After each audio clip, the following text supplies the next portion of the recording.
Mis amigos, ¿qué tal? Muy buenas noches, tengan todos ustedes bienvenidos de nuevo a su programa favorito, Historia Formidable. Programa acostumbrado todos los viernes a partir de las 8 de la noche a través de los canales 10 de Intercable y 8 de Trébol Cable.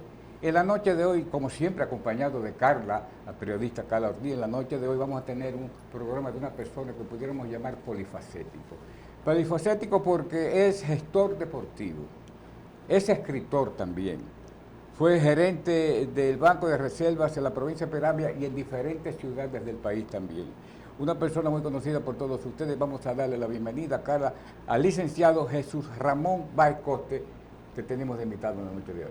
Así es, José Miguel, muy buenas noches y muy buenas noches también a todo ese público que como cada viernes nos acompaña aquí en su programa Historias Formidables. Y bueno, pues de esta manera damos la bienvenida en la noche de hoy a nuestro invitado, el señor Jesús Báez, con quien como cada viernes pues vamos a iniciar conociendo acerca de su historia, acerca de sus orígenes. En ese sentido, Jesús, le pregunto, ¿dónde usted nació y pues quiénes fueron sus padres? Muchísimas gracias, muy buenas noches a todos los amigos que siguen este programa.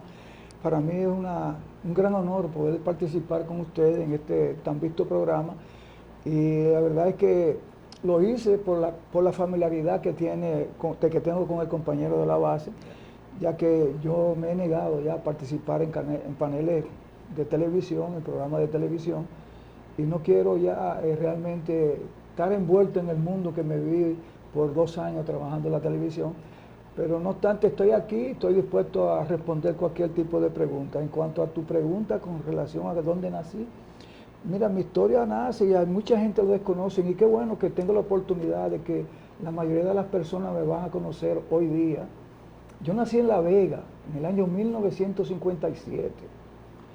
Mi padre, Ramón Alcides Báez Pimentel, Monchuchú, estaba de servicio allá en La Vega y conoció a una señora, la embarazó y ahí estuvo en la barriga durante 9 meses.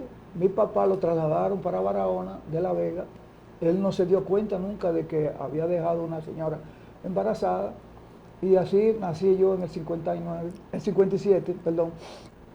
Y ese es el origen de mi nacimiento. ¿Qué pasa? Pasaron 2 años y medio, 3 años, y mi mamá no podía mantenerme a mí por la situación económica, la situación familiar. Tenía una familia ya con 4 hijos primero que yo, y había contraído matrimonio con una persona, y que realmente el obstáculo para que se desarrollara mejor con su trabajo y con su familia era yo. Entonces ella decidió traerme aquí a Baní, a la familia de mi papá, que ella no sabía dónde vivía, pero ella preguntó en la capital a una persona que era tía mía, que ella sí sabía que vivía ahí, y cogió y le dijo, mire, yo quiero llegar a la casa de los padres de Monchuchú, este es su hijo. Y mi tía, tía Ofelia, se sorprendió y le dio la dirección de mi abuela. Efectivamente, ella vino aquí a la Máximo Gómez 27, yo con apenas 2 años y medio, 3 años no cumplido, y mi abuela se sorprendió que al ver que esta señora llega con un hijo de Mon, y que le dijo así mismo textual, según me dijo mi abuela, es que mire, yo lo traje para que él lo conozca y se familiarice con ustedes. Pues mi abuela aceptó y me quedé con mi abuela, conviviendo, y pasaron el tiempo, meses, años, y mi mamá nunca apareció. Y así crecí en una familia que me dio todo el amor, toda la unión.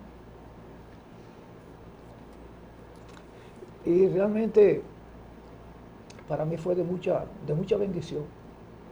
Estamos hablando, Carla, cuando menciona a la abuela, estamos hablando de doña Luz Pimentel de Báez, esposa de don Chuchu Báez, para que la gente, los amigos televidentes vayan relacionando lo que él acaba de informar. Seguimos. Sí, entonces realmente yo conviví con mis hermanos de crianza, mis tíos, y me mantuve en una condición que yo decía, óyete, yo tengo que prepararme para hacer algo en la vida. Y mi abuela me decía, mira, tú tienes que estudiar, tú no puedes salir a tu papá, tú tienes que fajarte a estudiar. Y eso me quedó ahí. Pues yo me empecé a estudiar, y recuerdo que me quemé en el cuarto de primaria, se me quemó una materia, y mi abuela me dijo, ese uniforme que está ahí, ese es el que te voy a usar el año que viene. Estaba roto ya, con surcido y esto, con los mismos zapatos despegados, y me dio a mí un dolor increíble, me dio un entusiasmo querer volver a estudiar para reprender eso, y lo logré.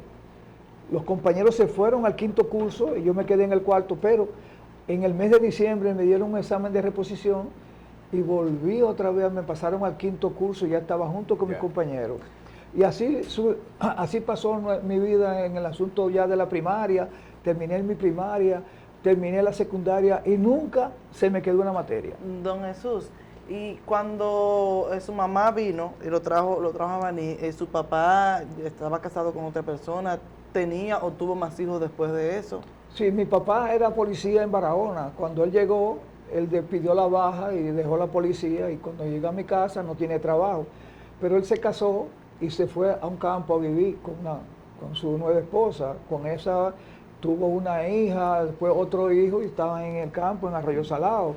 Y mi papá, yo nunca viví con él, yo me quedé con mi abuela todo el tiempo. Esa era, mi papá y mi mamá eran mi abuela y mi abuelo, eso era mi padre. Y mis hermanos de crianza, Yasmina, Ramón, Riquelme, Tony, esos fueron. ¿Quiénes serían sus tíos? No, eran sus hermanos. El primo hermano, pero hermano de crianza. Vivían en la misma vivienda. Vivían en la misma También misma los crió su abuela. Necesito agregar un poquito más Jesús. Cuando Jesús habla de su papá, que dijo Monchuchú, si estamos hablando de Monchuchú, que duró como cuántos años en INAPA, con el acueducto. Bueno, mi papá duró cerca de 15 a 20 años trabajando en INAPA.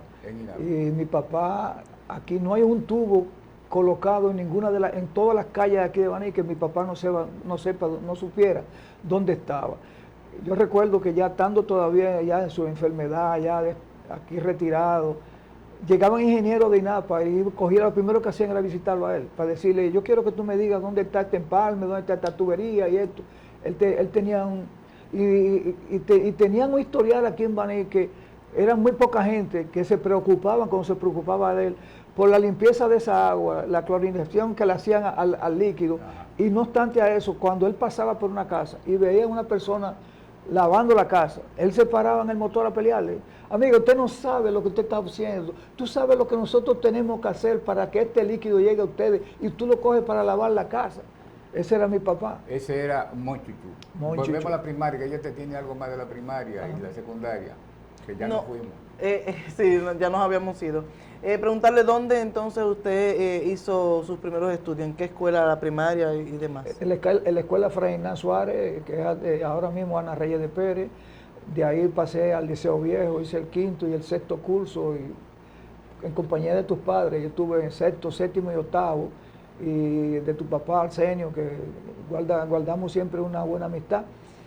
Terminé ahí la primaria, el bachillerato lo hice en el Liceo Francisco Gregorio Villini y terminé en el cuarto de matemática. Quería seguir estudiando ingeniería por seguir los pasos de Ramón el Blanco, un hermano mío de crianza que era ingeniero y quería seguirlo, pero las condiciones económicas no me permitían ir a ningún tipo de universidad y tuve que quedarme en mi casa. Pero no obstante a eso, me llegó la oportunidad de ser mensajero en el Banco de Reserva, en una bicicleta como mensajero cobrador, ganando 150 pesos, que era todo el dinero del mundo. Y realmente de ahí yo despegué realmente a trabajar y estudiar. Mis primeros estudios que hice fue una técnico de administración bancaria en Indobanca, 2 años, terminé esa carrera de Indobanca. Como estaba en el banco, quería seguir estudiando. Luego me incursioné por estudiar economía, ya tenía 5 o 6 años en el banco, y pedí traslado para la capital, a la oficina principal. Ahí estudié economía, me gradué 4 años en la Universidad Interamericana. Pero déme un momentico, porque usted me lleva muy rápido. ¿Cómo así? Usted, antes del banco, o sea, antes de presentársele la oportunidad como mensajero en el banco, ¿qué edad usted tenía en ese momento, cuando ingresó al banco? ¿Qué yo tenía? ¿Qué edad tenía? No, yo tenía 17 años. Ok, entonces... No me había casado todavía. Antes de eso, ¿usted tuvo algún otro trabajito? No. ¿Ese fue su primer trabajo? Siempre como mensajero en el banco. Ok. Un año tuve yo como mensajero. Ahí va. Entonces, usted estuvo un año como mensajero, estudió... Yo estudié 2 años banca por mis estudios. A mí me ascendieron ya a una posición ya de encargado de préstamos y auxiliar general aquí en la sucursal del banco. Sí, yo no salía de aquí. Entonces, posteriormente, usted pide su traslado hacia Santo Domingo. Yo me casé con mi primera esposa, Deyanira Núñez, con la cual tuve 2 hijos, Raúl y Miguel y Stalin de Jesús. Ya 2 hombres hoy día, con su familia establecidos, 2 hijos cada uno. Y son mi orgullo, de verdad que sí, porque me han representado muy bien. Y realmente eso me satisface mucho. Cuando yo me divorcié de ella, ya después que nacieron esos 2 niños, ya yo tenía 5 años viviendo con ella, y me fui a la capital, pedí mi traslado y yo dije, yo tengo que seguir estudiando. Y ahí ingresé a la Universidad Interamericana a estudiar economía. Me gradué con honor en esa universidad, estudié cum laude y dije, no, quiero seguir estudiando, pero las condiciones no me lo permitían por la cantidad de trabajo que tenía. ¿Todavía usted seguía haciendo? No, ya yo estaba en una posición mayor en la división internacional, en la oficina principal. Y entonces cuando vi que yo lo que ganaba eran 1.300, 1.400 pesos, y mi sueño estaba todo el tiempo que mi familia estaba en Estados Unidos y yo quiero irme para Estados Unidos. Y fui por 3 o 4 ocasiones al consulado, nunca recibí el visado, pero en eso apareció una señora y salimos en una relación de amistad, pero se convirtió en que tuvimos un hijo. Y ella, ciudadana, me hizo la residencia, en menos de un año ya yo tenía mi residencia en las manos. Y yo dije, bueno, déjenme yo irme para Estados Unidos, estamos hablando de 1988. Un compromiso tuyo, vamos a parar en el 88. Yo quiero que tú me digas algo, porque no perdemos. Tú me digas algo, cuando tú estás a los 17, 18, y tengo entendido que tú practicaste deporte.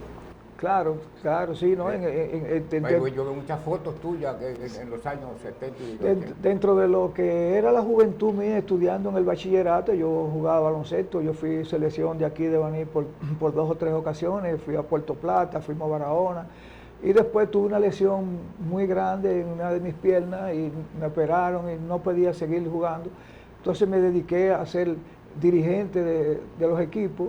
Yo dirigí aquí varios equipos, el Club Salón Moreña fue mi primera experiencia, estuve con el 30 de Mayo, estuve con el Club Anacaona, con el Máximo Gómez y con varios equipos que yo era instructor y fui después dirigente escogido en el año 1986 por Miguel, que tenía un programa aquí que le decían el atleta destacado, el premio Juan Pablo Duarte, y a mí me seleccionaron como el dirigente del año en esa ocasión.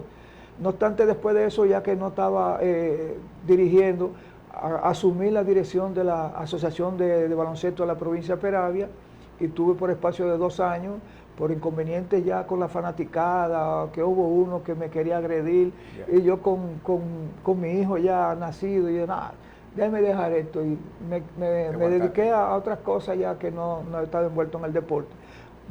Retorné, pero fue ahora cuando fundé la que es yo participé en el programa, en las cosas con Chacho, lo que es el destacado atleta del Salón de la Fama.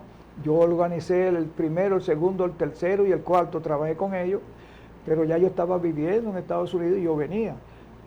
Iba y venía. ¿Tú recuerdas los integrantes del primero? ¿Del primer ceremonial? Del primer ceremonial. Los directivos.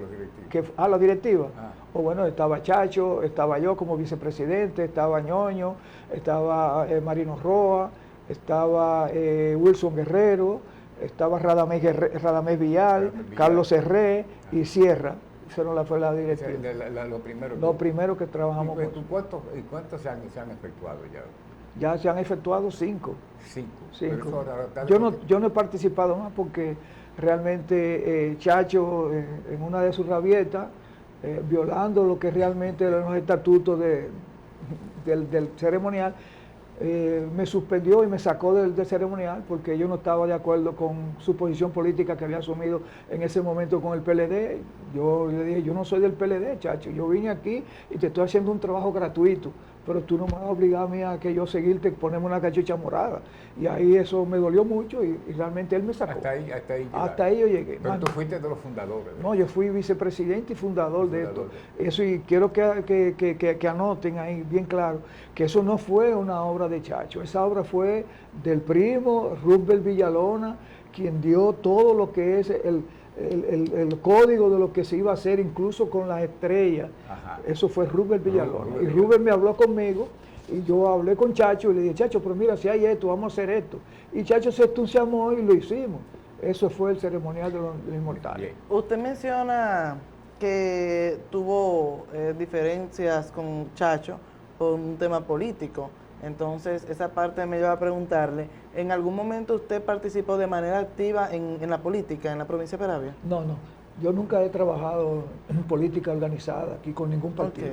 Okay. Yo sí traté siempre de cuidarme. Yo trabajé muchos años en Conversando y siempre tenía la trayectoria de que yo iba a decir, no, a mí no me van a vincular ni con el PLD, ni con el PRD, ninguno de los partidos que estaban actuales, sino que yo estaba siempre enfocado de que yo iba a hacer un papel tratando de hacer lo más imparcial posible, pero también se me fue muy difícil mirando la dirección que estaba en ese momento, que fue el PLD, que realmente yo no conjugaba con ellos y realmente me fui en contra del PLD y que fuera con cualquier otro. Y déjame decirte que las elecciones antepasadas, en el 20, yo fui el único, yo creo, que votó aquí por el Frente Amplio, por Tatá y por mi amigo Juan Martínez. Yo, Jesús Ramón, siempre lo he dicho, yo no voté por ninguno de los que están actuales como ni diputado ni senador, nada. Yo nunca me he vinculado con nadie, con que sea en el partido. Yo tengo mi simpatía, ahora en estos momentos yo me la reservo, pero eso es así. Okay. Bien. Jesús Ramón, volviendo a los estudios tuyos, ¿cuál ha sido el más elevado que tú hiciste a nivel de economía y de contabilidad? Bueno, fíjate, yo realmente me gradué de economía y continué ya después que yo retorné de Estados Unidos y reingresé al banco, porque esa es otra etapa, porque yo me fui y renuncié del banco en el año 1988 y tuve aproximadamente 5 años fuera del banco. Entre eso yo tuve 2 viviendo en Nueva York, en la casa del compañerito de la base. Estuve en Boston viviendo nuevamente con el compañerito de la base, pero la Mayimba ahí era mi tía, naturalmente. Esa era la Mayimba, que esa era la que decía sí o no.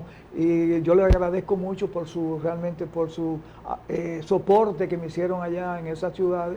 Luego yo me fui de Boston y vine para acá y puse un negocio ya propio, que fue realmente lo que realmente yo pude contribuir aquí con el conocimiento de lo que es el negocio. Yo estuve aquí trabajando primeramente en INEVA. INEVA era un instituto, realmente algo que nosotros creamos para vender una mobiliaria, casa de préstamo, casa de venta de pasajes.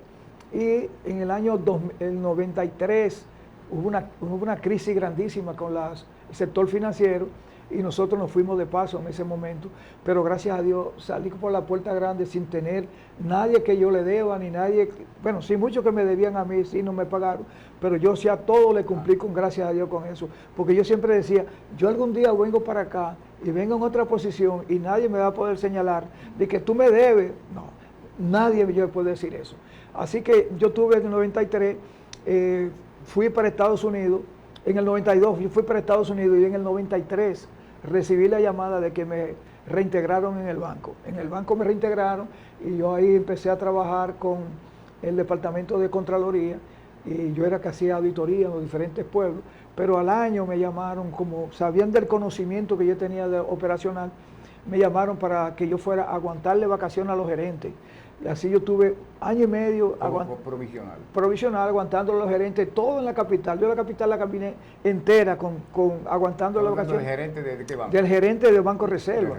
Yo estuve ahí en la Máximo Gómez, estuve en Jaina, estuve en Los Minas, estuve en Herrera, estuve en la 27 de febrero, o sea, diferentes sucursales. Ahí vino el desarrollo mío, yo estaba estudiando y me gradué en ese entonces, en ese intervalo, me gradué de lo que se llama Diplomacia y Servicios Internacionales, que lo hice en la Universidad AP, y ahí me gradué con summa cum laude. La nota más alta fueron mías y un haitiano, que realmente fue el que dio las palabras, tuvo 2 puntos por encima de mí, y José Julio, un haitiano, pero era una eminencia, y ese tipo se graduó con los máximos honores, y fue que le dieron la palabra. Terminé yo esa maestría, y luego continué con mi trabajo. Yo fui gerente, me nombraron como gerente en Barahona, en la cual tuve yo 3 años y medio. Oficial como gerente fijo allá en Barahona. De Barahona me trasladaron para acá, para Baní. Aquí tuve 4 años como gerente aquí en la oficina matriz, que nada más era esa que estaba, y gracias a la gestión que nosotros hicimos y el crecimiento que tuvimos por el asunto del quiebre de Banco de Baninter, el banco mío subió muchísimo, y entonces tuvimos sí que implementar varias oficinas. Una de ellas fue la Bomba de Pin, y la otra de abajo de las dunas, que en honor del nombre de las dunas pertenece a mí, que yo decía, oye, tenemos que destacar un ícono de aquí de la provincia, y qué mejor que las dunas. Yo la puse. Eso es tuyo. Eso fue mío, una creación mía. Yeah. Entonces ahí me mandaron de aquí me mandaron a San Pedro de Macorís. En San Pedro de Macorís tuve un año y pico, y ahí me pensionaron. La pensión vino porque como yo era contrario realmente a la gente del compañerito del PLD, yo estaba casado en ese momento también con una figura, la hermana de una figura muy prestigiosa en el PRD, que era Esquia Guerrero. Yo estaba casado con una hermana, y con esa yo tuve 22 años casado, pero el administrador de turno que vino en esa ocasión fue el señor Toribio. Toribio le cogió conmigo, ese cuñado de Esquia, cancélalo. Y fueron a Contraloría, fueron a Recursos Humanos, buscaron mis archivos, buscaron mi expediente, y el Contralor le dijo, mira, ese señor no puede ser cancelado, ese tipo tiene una trayectoria aquí única. Pues dámele pensión, una pensión que no correspondía. Pues yo tenía, ¿estamos hablando de qué año ya? Estamos hablando hace 14 años que me pensionaron a mí. Estamos hablando de 97, 98. Fue que yo vino en el 96 el PLD al poder, y ahí me pensionaron a mí en el 98. Ahí ya realmente no me podían cancelar, tenían que darme una pensión. Hicieron una pensión porque realmente yo no calificaba, yo tenía 46 años de edad. Entonces lo que hicieron fue que me dieron una pensión especial, y ahí yo aproveché. Lamentablemente me estaba ya divorciando de la esposa mía. Me fui para Orlando, y ahí conviví, ya estoy conviviendo ahí. Yo tengo ya cerca de 14, 15 años viviendo ahí en Orlando. Ya está por preguntarte por esposas e hijos. Sí, no, pues yo me quedé en 3 hijos. No, entonces, 2 hijos. No, yo me quedé, tuvo 2 aquí en Baní. Ajá. Luego tuvo 1 con la señora con la que se fue. York, ajá, entonces ahí me quedé. Sí. ¿Tuvo más hijos después? Sí, yo tuve otro más. Ese es el último que yo tuve. ¿Con la señora apellido Guerrero? No, con esa yo no tuve hijos. Yo tuve uno con una amiga allá en la capital, que estudiábamos juntos, estábamos estudiando administración financiera, que ahí realmente esa es otra de las carreras que tuve. Ahí me gradué magna cum laude también, y esa señora salió embarazada, y nació ese joven que está ahí ahora con 26 años, Jesús Miguel, una persona que realmente yo valoro mucho, y realmente ha mantenido un crecimiento extraordinario en sus estudios, ha hecho maestría, posgrado y eso. Pero al igual que los 2 primeros míos que se graduaron allá en Estados Unidos, en Boston, el más grande se graduó de Ingeniería Sistema, hizo una maestría allá. El otro se graduó de Administración de Empresas, ese vive en Connecticut. El tercero se graduó de Sociología, ese vive allá en Orlando. Y el cuarto que está aquí se graduó de abogado. Ese vive aquí en Santo Domingo. Mira, yo tengo 5 dedos aquí, ¿no?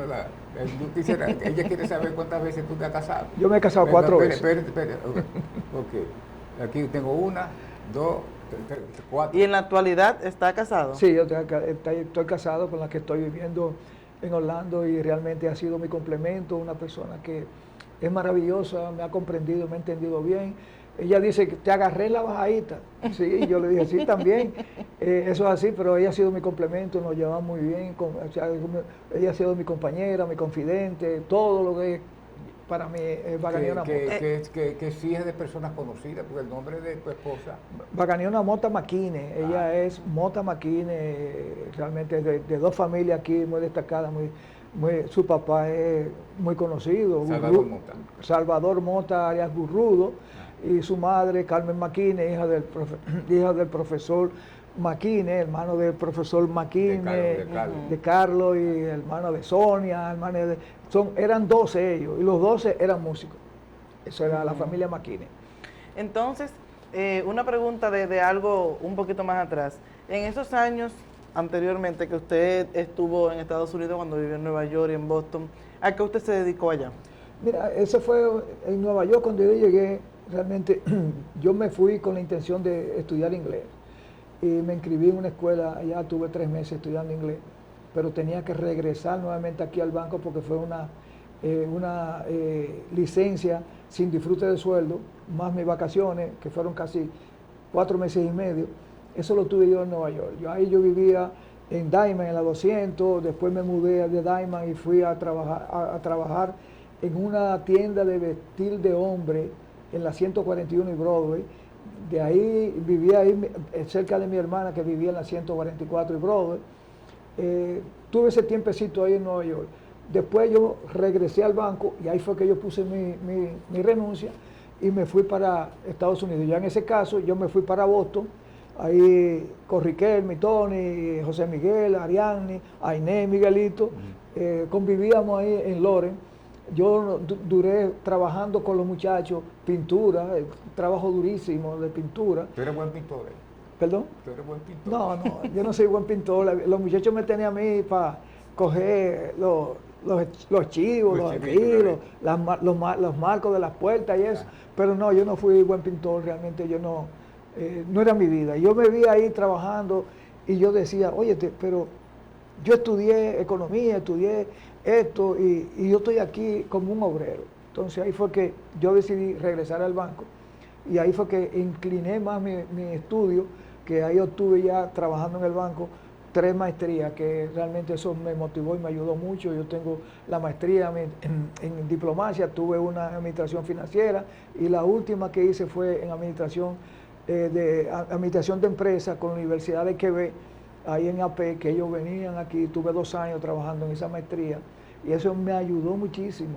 Y cuando yo pensaba que iba a decollar más en el banco, que podía haber llegado a una dirección general, que era el anhelo de uno para cuando llegue a la pensión, lo pensionen a uno con una buena categoría.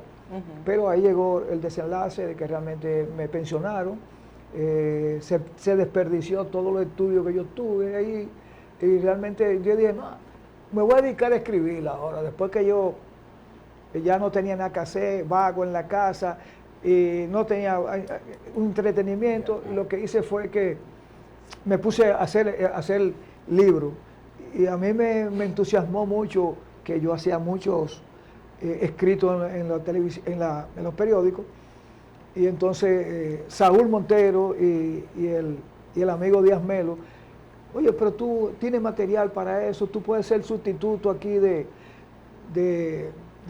Héctor Colombino Perelló. Y yo, eso es mucho, ponerme unos zapatos de don Héctor, increíble. Pero yo hice mi primer libro, que fue Baní, Recuerdos y Vivencias. Yo hice una narrativa, un libro de 300 y pico de páginas, de todo el acontecer, desde mi nacimiento hasta ahora, aquí en el acontecer de aquí de la provincia de Peravia. Ahí yo mencioné los colmados, los bomberos, la policía, los atletas, una serie de actividades que yo viví, no que yo me contaron, no, yo las viví. Vivencia, como dice el libro. Como recuerdos y vivencias, como habla el libro. Eso es el libro. Ese es el primer libro mío. Entonces, como vamos a pararnos de primero, porque producción está diciendo que debemos hacer una corta pausa y vamos a seguir con los otros libros que tú escribiste. ¿Te parece bien? Ok. Hacemos una corta pausa y regresamos con ustedes.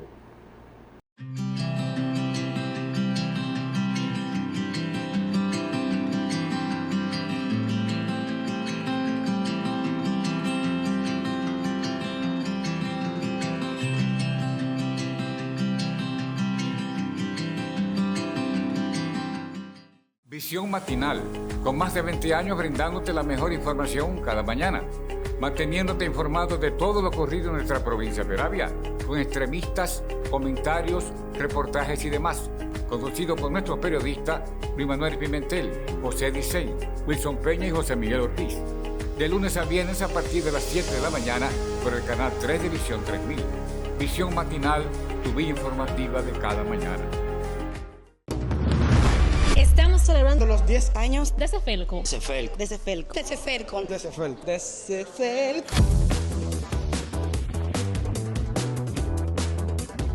Hay algo que permanece intacto. Nuestro compromiso con la calidad, el servicio cercano y la confianza que día a día depositan en nosotros nuestros clientes.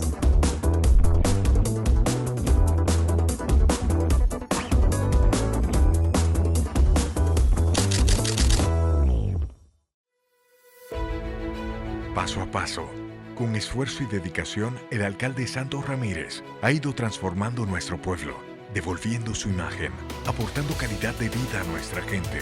Ahora contamos con espacios más limpios, remozados, donde podemos caminar y transitar con seguridad.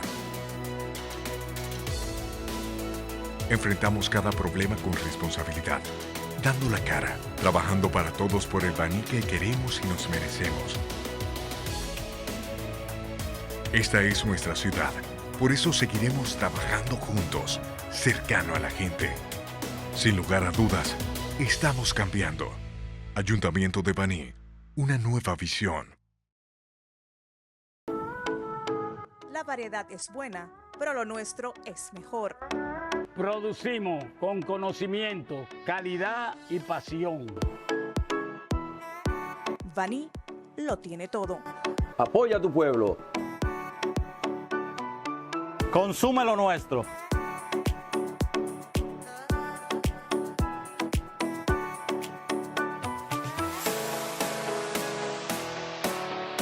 Yo consumo lo nuestro. ¿Y tú? La Cámara de Comercio y Producción de la provincia Peravia y Comunicaciones Ortiz Ruiz, de la mano con el comercio local.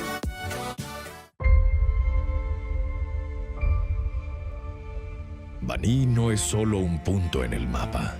Es una de las zonas más importantes para el desarrollo de la República Dominicana. Aquí, donde la construcción no se detiene, nació una ferretería que decidió ser aliada del constructor y del desarrollador. Cefelco es una ferretería que mueve la construcción del país, con más de 50 colaboradores, distribución a nivel nacional y una operación diseñada para proyectos reales. Entre 2013 y 2014, desde la experiencia directa en obra, surgió la visión de crear un centro ferretero integral que reuniera en un solo lugar los principales materiales del sector construcción. Pero no siempre fue así. Todo comenzó con una idea. Desde el inicio, Cefelco marcó la diferencia llevando a Baní y a toda la región sur materiales que no existían en el mercado local. Así se fue construyendo una relación cercana con quienes desarrollan el país. Evolucionar también es saber transformarse. No cambiamos nuestra esencia, solo la manera en la que nos vemos. Más de 60 inversionistas banilejos creyeron en la visión. En 2016, Cefelco abrió oficialmente sus puertas y desde entonces el crecimiento no se ha detenido. Un portafolio de marcas aliadas respalda cada solución y un compromiso real con la sociedad de Baní guía iniciativas que transforman vidas. Hoy seguimos creciendo, evolucionando y preparándonos para los próximos retos. Cefelco, de Baní para todo el país. Luisa, todavía. Yo no te avisé. ¿Estás pensando en pintar tu casa? Pero espérate, porque estás en el mejor momento. Estoy en De Los Santos Pinturas y Más, porque vamos a celebrar sus 33 aniversario. Y escucha esto, tienen descuento con pinturas tropical y pinturas King. Aguanta, pero no debería de ser al revés.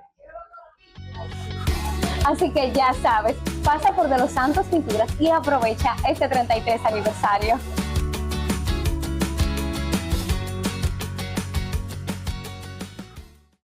Fundación Montebonito, con más de una década de continuos trabajos cada vez con más entusiasmo y dedicación, sobre todo decisión, por la conservación de nuestros acuíferos. Más de 1 millón de plantas sembradas y supervisadas, forestando nuestras montañas, realizando charlas con nuestra gente, reuniones periódicas en nuestras comarcas con visitas programadas, bajo la sombra y flores de nuestros bruscales, observando nuestros viveros y ríos, saludando a cada uno de los hombres del campo, creando conciencia, ayudando a crear la misma con nuestra continua labor. Fundación Montebonito, fuente de enseñanza de la importancia de nuestras aguas.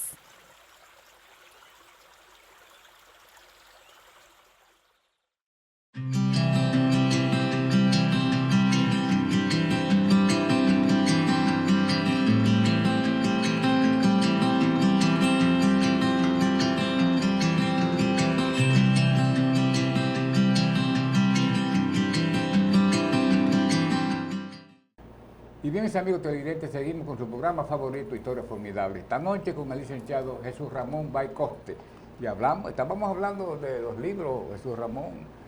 Antes de la pausa ya me dijiste cuál fue el primer libro tuyo. Fue sí, no, me entusiasmé después de mi primer libro y con la recepción que tuvo en los lectores me motivó a seguir escribiendo.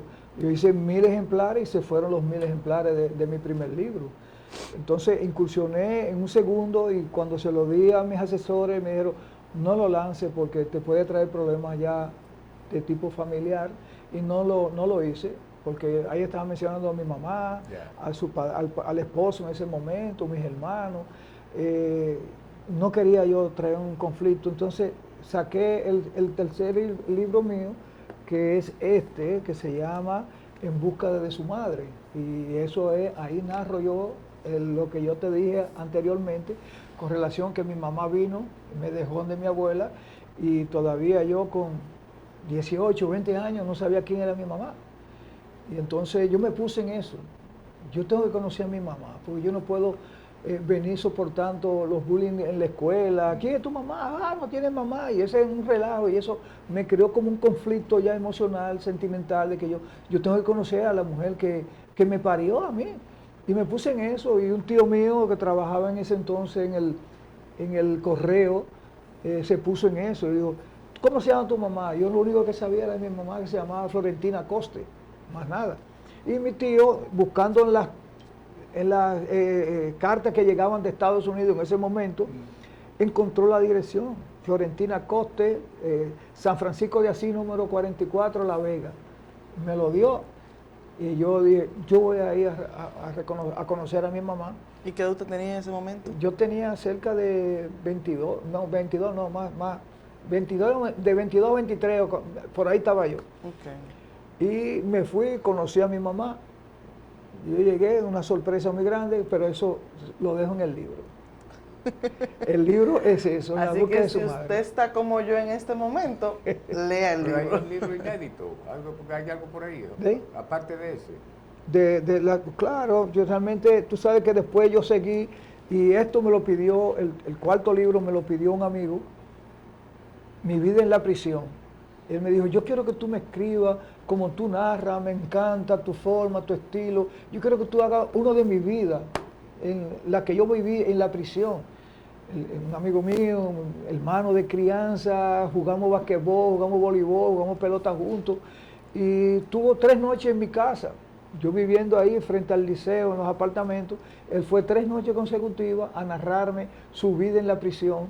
Y la verdad es que fue un detalle realmente emocionantísimo. Yo le puse un aderezo para hacerlo más atractivo al público, y salió esto, Mi vida en la prisión. Es una narrativa excelente, lo que él vivió en esa cárcel en Estados Unidos. Fueron 25 años de prisión que él narró desde el principio hasta el final, y lo que él vivió en esa prisión, y cuando regresó aquí ya a Santo Domingo, a Baní, está aquí en Baní ahora mismo, es mi hermano y yo lo estimo y lo valoro mucho. Ese fue mi cuarto libro. El quinto libro que yo hice es una historia real, son historias reales todas, yo no invento, son historias reales. Este se llama El Desaparecido, El desaparecido es sobre una persona, amigo mío, jugamos pelota juntos, y me motivó porque cuando yo me encuentro con él, y él me dijo, vean, ¿qué pasó con tu vida? No, yo estaba perdido, tú sabes. Él tuvo 25 años desaparecido, se murió su mamá, su papá, un hermano cayó preso, lo soltaron, él siguió viviendo, no se sabía dónde estaba él, se buscó a través del programa de el famoso del Estados Unidos, del gordo, Don Francisco. Don Francisco, la hermana fue, pusieron fotos y nada, no apareció. Y de momento, ya 20 y pico de años que él apareció, lo tenían retenido en una cárcel, pero no lo podían mandar porque no tenía documentación. ¿Cuándo lo van a mandar? Si no tiene nada. Entonces, un amigo de nosotros dos, que estaba preso, lo vio y asumió, llamó por teléfono a su hermana y le dijo dónde estaban, y ahí se hicieron la diligencia y lo trajeron. Eso se llama El Desaparecido. Tremenda, tremenda obra, realmente yo se la recomiendo a ustedes para que lo lean. Y ya en mi postrimería como escritor, nació esta obra que tengo 2 años que tuve para realizarla, se llama La Vuelta al Canal del Amor. Eso es un legado que realmente fue el maestro constructor de mi casa, que estaba en mi casa construyendo, y nos sentamos un día y él empezó a preguntarme sobre mi vida en Estados Unidos, cómo es Estados Unidos, y él me dijo, yo me quiero ir para Estados Unidos. Y él soltó la construcción y le estaba yendo muy bien, y arrancó para Miche y pagó un pasaje y se fue. En la travesía, él tuvo muchos problemas y muchas dificultades de ataques, de tiburones, gente que estaban desesperados, que lo mataron ahí mismo porque ya no aguantaban, tuvieron que tirarlo al mar.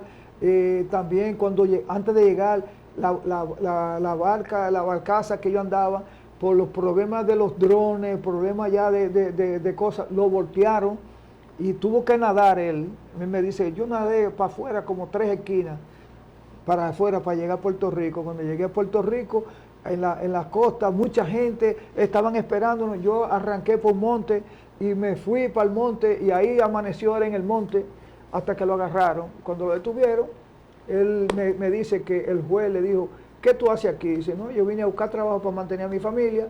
Y el juez le dijo, ¿tú quieres trabajar aquí en Puerto Rico? Puerto Rico estaba en ese momento, hace 3 años, 4 años atrás, en una escasez de mano de obra, de trabajo. Y él le dijo al juez, yo sé hacer casa, yo construyo casa. ¿Tú estás seguro? Sí. Yo te voy a dar un permiso y te voy a dar el registro para que tú te quedes trabajando. Aquí te quedas. Yo, claro. El muchacho recibió todo, se quedó ahí en Puerto Rico. Cuando salió de la cárcel, en vez de coger no tenía pan de coger, no tenía familia, pero el hermano de él estaba en Boston. Él tenía $400 en los bolsillos no, él tenía en un condón. Ya. Lo tenía metido por abajo de la ropa, para que no se lo quitaran ni se mojara. Yeah. Y con ese dinero él compró un pasaje para Boston y se fue para Boston.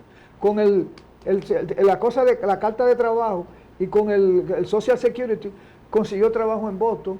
Y en Boston le fue muy bien en los 2 años y volvió otra vez a Puerto Rico y está en Puerto Rico. Esa es la historia. La historia revela realmente las vicisitudes que pasó él en alta mar, pero también es un legado para los jóvenes que no arriesguen su vida en este trecho ni en México. Eso es lo más peligroso. Y aquí le hacen una narrativa de realmente las dificultades que se pasan. Y yo creo que todas las escuelas deben mostrar este libro y dárselo a los muchachos para que no abandonen los estudios, para que no deserten, para que realmente se dediquen a estudiar y a trabajar. Aquí se puede trabajar y estudiar y realmente podremos llegar a cualquier lado. No se vayan. Esto es un mensaje muy bueno que lo hemos dejado en este libro. Bien, Jesús Ramón, muchos logros y muchas vicisitudes que hemos hablado, pero hay algo que yo siempre le pregunto a los amigos que te he entrevistado. Por ejemplo, ¿qué te gustaba a ti, tú, tus 17, 18? Cuando tú empezaste a ganarte los primeros chelitos, ¿dónde tú ibas a beberte tu cervecita? ¿Dónde tú bailabas? esa vida social que tú dices? Dime bien. Fíjate, realmente cuando yo estaba trabajando en el banco 17 años, 18, 19, yo creía que estaba acabando con el mundo entero. Eso era beventina, baile, bagañona, las madrugadas pan de mi amigo Felipín, en paz descanse, a comer mondongo. La barra del arte. La barra del arte, cogíamos pan de la yuquita, cogíamos para el bar Cintrón que estaba frente a la escuela, frente a la, ¿cómo se llama?, la bomba de Pin. Y de ahí esa era mi vida. Y uno andaba a pie, porque aquí no habían vehículos, no habían tantos motores, había muy escasos motores en esa época. Nosotros nos trasladábamos a pie, salíamos a las 2, las 3, las 4 de la mañana, en Baní se podía caminar sin ningún tipo de problema. Siempre teníamos un grupo que los sábados y domingos, eso era beber, lo único que hacía aquí en Baní era beber. Usted hablaba de grupo, pero aparte de Riquelme, Tony y el ingeniero Ramón, que eran de la familia, ¿algún amigo tuyo que era, era amigo mío de ese entonces? Yo tuve muchos amigos, no siempre estaban en mi casa. En mi casa Ramón tenía mucho más amigos que yo en ese entonces. Ramón tenía amigos a Tito el Gallo, tenía a Ale Santana, Rafael Kikiriquí, Rafael, no le gusta que le digan Kikiriquí ahora, qué vaina. Chevo, Vitico, Rafaelito, todo ese grupo estaban en casa y le decían abuela, abuela. Y eso eran muchos hombres allá en mi casa, muchos amigos de Ramón. Yo realmente no era amigo de estar llevando a mi casa, pero sí tenía muchos amigos de basquetbol, de pelota, yo no salía de la cancha. Todavía ya trabajando en el banco yo me mantenía en la cancha, mi vida era eso, un bohemio. Me casé, mi primer matrimonio fracasé por eso, porque realmente ella no tuvo la culpa la tuve yo, que quería vivir en el bosque, en el Bagañona, en diferentes sitios que estaban aquí de diversión. Esa era mi vida, pues, un muchacho joven, me casé con 20 años, mi primer hijo lo tuve yo teniendo 22 años, y esa era la vida mía de entretenimiento. Aquí no había nada que hacer. ¿Qué se podía hacer? Es muy diferente a la vida de ahora, donde tú no tienes necesidad de salir de tu casa para tú ver un juego de pelota, un juego de basquetbol, una película, socializar con tu familia, integrarte en diferentes actividades. Pero en aquella época no había nada, de nada. Y ahora mismo, Jesús Ramón, ¿qué tú estás haciendo ahora mismo? ¿Qué estás participando? ¿Has participado? Mira, realmente yo disfruto de mi pensión. Yo no trabajo, yo disfruto de mi pensión, que le alegro muchísimo que me pensionaran a la edad de 46 años, una vida realmente todavía productiva, y que realmente yo incliné por el asunto de la escritura y la lectura de los libros.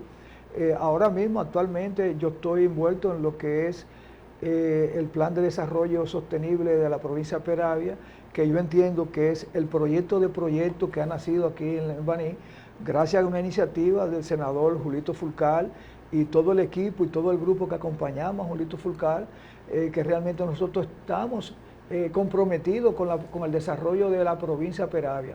Nosotros no tenemos ningún tipo de vinculación política con nadie, ni nada. Yo puedo decir que Juan Arsenio es una persona honorable que está también vinculado conmigo. Está Blanquito, el de la Coca-Cola, que es el presidente del plan y presidente también de la Cámara de Comercio. Pelagio, Fladi Cordero, que sí está vinculado a una parcela política, pero él es muy respetuoso con lo que nosotros estamos desarrollando y él está comprometido que realmente con el desarrollo de la provincia de Peravia. Pero se ha mantenido, nos hemos mantenido trabajando por 17 meses, trabajamos nosotros para elaborar ese plan y ninguno de nosotros ha cobrado un centavo, ninguno, al contrario. Arsenio, fulano, que son los que realmente disponen y hemos puesto algún importe y hemos desarrollado, pero la iniciativa realmente del senador que consiguió unos recursos, unos cuantiosos recursos para terminar el plan, ahí se fueron unos millones de pesos en ese plan y está ahí y nosotros nos vamos a desarrollar ahora mismo, vamos a desarrollar 1 o 2 proyectos en lo que queda de este periodo de años de gobierno para ver si nosotros arrancamos aquí en la provincia de Peravia con lo que es el despegue del desarrollo de la provincia de Peravia. Bien, tengo una preguntita, yéndonos un poquito más atrás. Usted mencionó que trabajó un tiempo en Conversando. Entonces, ¿en qué momento usted incursiona ese mundo de la comunicación y demás? Mira, yo trabajé primeramente cuando Radio Ambiente estaba aquí encima de la Asociación Peravia. Ahí yo tenía un programa de radio que se llamaba Ambiente en los Deportes. Y yo me dedicaba ahí a recoger todas las informaciones del deporte, tanto de la provincia como aquí del municipio. Y nosotros hacíamos un reporte realmente de basquetbol, de voleibol, de todo lo que se generara en deporte aquí en Baní. ¿Qué pasa? Que luego que yo me voy desarrollando, Pedro Carlos tiene un programa y tiene otra emisora que se llama, ¿cómo se llama? No, Radio Ambiente. Fabulosa, realmente tiene el programa Conversando. Recuerdo que el amigo Wilson Márquez, que yo estaba como gerente aquí en Baní, me invitó a participar en el programa y yo le dije, yo no puedo hablar de política.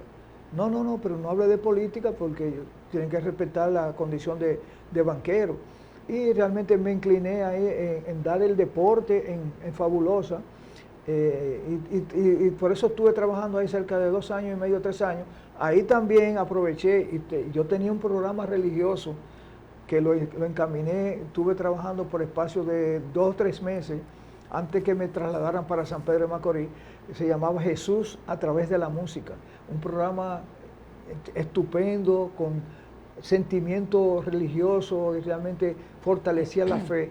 Y eran muchos los seguidores que yo tenía de la iglesia, y me acompañaba Rosario Maquine, me acompañaba Aaron, 2 o 3 de las muchachas que estaban en la iglesia, siempre me acompañaban en el programa, pero era un programa que era con música y lecturas bíblicas, y esa música que yo ponía estaba siempre coincidiendo con la lectura que se hacía.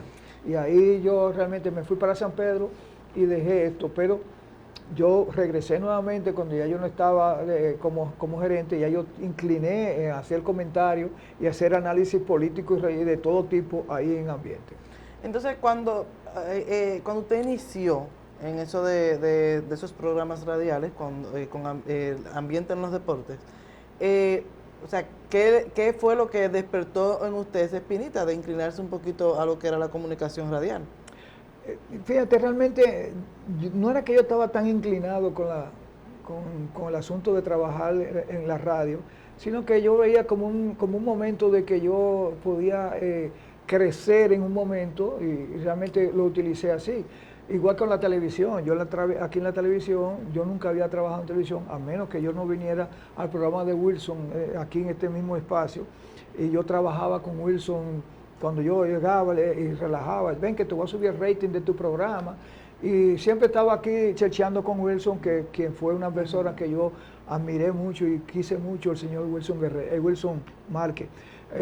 Después de eso, me conquistaron para trabajar en el canal de aquí de Manaclar, Televisión Manaclar. Y estuve trabajando por 1 año y medio, ahí trabajando, y no quise seguir trabajando en ese canal y dejé de trabajar. No quiero volver más a la televisión. Arsenio me dijo, mira, tú puedes oír yo un programa. No, yo no quiero un programa de allá, porque el programa de televisión es bueno, pero es muy estresante. En el sentido de que tú tienes que venir con tu cabeza limpia.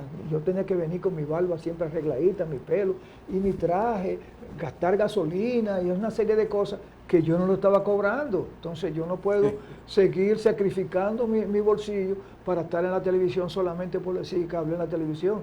Hablar en la televisión tiene sus méritos, pero también tiene mucho sacrificio. Mucho sacrificio. Hablando de sacrificio, ya en la postrimería del programa, nos quedan un par de minutos, yo quisiera preguntarte, por ejemplo, que hubo un momento en que ¿qué tú pensaste cuando tú en un momento dado, tú empiezas como mensajero en el banco de reserva y después estás sentado en el sillón, en el escritorio del gerente del banco? Mira, ese mismo banco.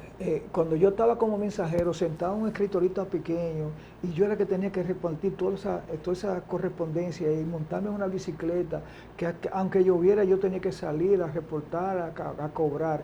Y cuando yo llegaba, que yo veía al administrador que estaba ahí, en un despacho amplio, Y eso me motivó a mí. Yo dije, mira, aquí me voy a sentar yo.